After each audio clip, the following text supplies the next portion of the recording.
Hello. അപ്പം ഞാനൊരു കടുമാങ്ങ ഉണ്ടാക്കുന്നതിൻ്റെ ഒരു ഷോർട്സ് ഇട്ടായിരുന്നു. അപ്പോൾ അതിന് 1000-ന് മുകളിൽ വ്യൂസ് പോയിട്ടുണ്ടായിരുന്നു. അപ്പം ഞാൻ എന്നാൽ ശരി എൻ്റെ വീഡിയോ ഇടാമെന്ന് വിചാരിച്ചു. അപ്പോൾ നമുക്ക് ഇന്ന് കടുമാങ്ങ അച്ചാറാണ് നമ്മൾ ഉണ്ടാക്കാൻ പോകുന്നത് കേട്ടോ. അപ്പോൾ അതിന് വേണ്ടിയിട്ടുള്ള എന്താണെന്ന് വെച്ചിട്ടുണ്ടെങ്കിൽ 2-3 സാധനങ്ങൾ മതി. ഒന്ന് കായം നിങ്ങളടുത്ത് ഇവിടെ കട്ടിയുള്ളത് ഇങ്ങനെ കല്ല് പോലെയുള്ളത് നമ്മൾ ഉരുക്കിയെടുക്കുകയാണ് ചെയ്യുക. അപ്പം അതില്ലെങ്കിൽ വേണ്ട, കായപ്പൊടി വാങ്ങിച്ചാലും മതി, അല്ലെങ്കിൽ ഇതുപോലെ കായം പൊടിച്ചെടുക്കുക, അത് വേണം. പിന്നെ നമുക്ക് വേണ്ടത് വറ്റൽമുളകാണ്. അത് ഞാൻ വഴിയേ പറയാം. അതിന് മുന്നേ നമ്മൾ മാങ്ങ നിലത്ത് വീഴാതെ തൊടാതെ അങ്ങനെ, അതായത് നിലത്ത് വീഴാതെ കിട്ടിയ മാങ്ങ വേണം നമ്മൾ അങ്ങനെ പറിക്കുന്നത്. അങ്ങനെ പറിച്ചെടുക്കുന്ന മാങ്ങ നല്ല കല്ലുപ്പ് വാങ്ങിച്ചിട്ട്, പൊടിയുപ്പ് ഉപയോഗിക്കരുത്, കല്ലുപ്പ് വേണം കേട്ടോ. കല്ലുപ്പിലിട്ട് നന്നായിട്ട് വെള്ളമൊക്കെ ഒഴിച്ച് വെള്ളം ഒഴിക്കാൻ പാടില്ല. ഇത് പ്രത്യേകം ഞാൻ പറയുകയാണ്, വെള്ളം ഒഴിക്കാൻ പാടില്ല. മാങ്ങ നന്നായി കഴുകി വൃത്തിയാക്കിയതിന് ശേഷം ഇതുപോലെ കല്ലുപ്പിട്ട് അത് അങ്ങനെ സൂക്ഷിച്ച് വെക്കുക. ഒരു 1-2 ദിവസം 2 ദിവസം വെച്ചാൽ മതി, സെറ്റാവും. 2-2.5 ദിവസമോ വെക്കുക. അതിനുശേഷം നമ്മളത് തുറന്നു നോക്കിയിട്ടുണ്ടെങ്കിൽ ഇതുപോലെ, ഇപ്പോൾ നിങ്ങൾക്ക് വീഡിയോയിൽ കാണാനില്ലേ, ഇതുപോലെ നിറച്ച് വെള്ളം, മാങ്ങയുടെ മുകളിൽ വെള്ളം നിൽക്കുന്നുണ്ടാവും. അത്രയും വെള്ളം അതിൽ വന്നിട്ടുണ്ടാവും. കാരണം നമ്മൾ മാങ്ങ അത്രയും കഴുകി വൃത്തിയാക്കി വെള്ളമില്ലാതെ നമ്മൾ കല്ലുപ്പ് ഇട്ട് വയ്ക്കുമ്പോൾ ആ കല്ലുപ്പ് ആ മാങ്ങയുടെ വെള്ളം വലിച്ചെടുത്തിട്ട് ആ വെള്ളം വരും അതിൽ. അങ്ങനെ നമ്മൾ ആ വെള്ളത്തിൽ നിന്നും ആ മാങ്ങയൊക്കെ നമ്മൾ പെറുക്കിയെടുത്ത്, പിന്നെ കഴുകാനൊന്നും പാടില്ല, വേറെ വെള്ളം ചേർക്കാനും പാടില്ല. പിന്നെ ആ മാങ്ങയിൽ നിന്ന് നമ്മൾ ആ കല്ലുപ്പിട്ട് ഉണ്ടായ ആ വെള്ളം ഉണ്ടല്ലോ, ആ വെള്ളത്തിൽ നിന്ന് തന്നെയാണ് നമ്മൾ ഈ കടുമാങ്ങ അച്ചാർ ഇടുന്നത് കേട്ടോ. അപ്പോൾ വേറെ വെള്ളം നമ്മൾ ഉപയോഗിക്കില്ല. അപ്പോൾ അതിൽ നിന്ന് ആ വെള്ളത്തിൽ നിന്ന് ആ മാങ്ങയെല്ലാം ഊറ്റിയെടുത്തതിന് ശേഷം നമ്മൾ എന്ത് ചെയ്യുക, നന്നായിട്ട് ആ വെള്ളത്തിൽ കുറേ അഴുക്കുകൾ ഉണ്ടാവും. അഴുക്കെന്ന് വെച്ചാൽ നമ്മൾ നന്നായിട്ട് കഴുകി വൃത്തിയാക്കിയിട്ടാണെങ്കിൽ പോലും മാങ്ങയുടെ ചകിണി അങ്ങനെയുള്ള സാധനങ്ങളൊക്കെ ഉണ്ടാവും. അതായത് അതിൻ്റെ ഞെട്ടിയുടെ അഴുക്കൊക്കെ ഉണ്ടാവും. അപ്പോൾ അതെല്ലാം നമ്മൾ ഇതുപോലെ ഒരു അരിപ്പ വെച്ചിട്ട് നന്നായിട്ട് ഊറ്റിയെടുക്കുക. അഴുക്കെല്ലാം പോകണം. അപ്പം നന്നായിട്ട് നമ്മൾ ഇപ്പോൾ ഇവിടെ 2 ബക്കറ്റ് മാങ്ങ ഉണ്ട്, 2-3 ബക്കറ്റ് മാങ്ങ ഉണ്ട്.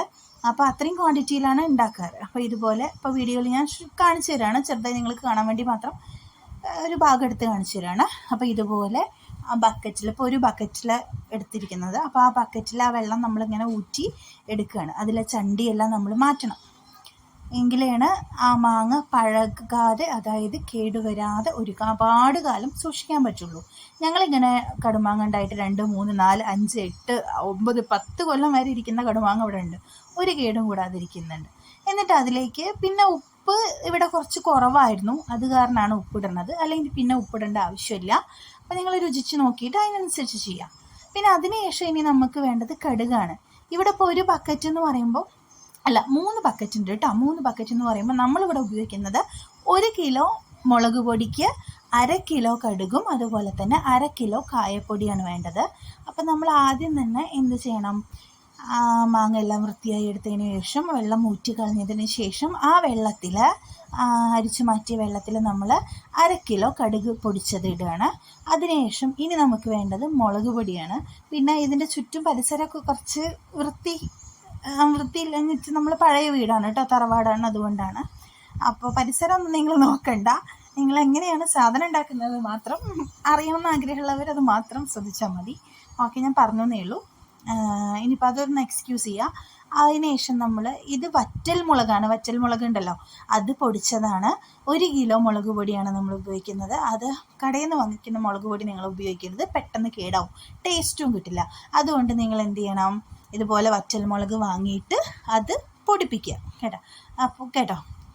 അങ്ങനെ പൊടിപ്പിച്ചിട്ട് എടുത്ത മുളക് പൊടിയാണത്. അതിന് നല്ല എരിവാണ്, നല്ല മണം, നല്ല ടേസ്റ്റുമാണ് കേട്ടോ.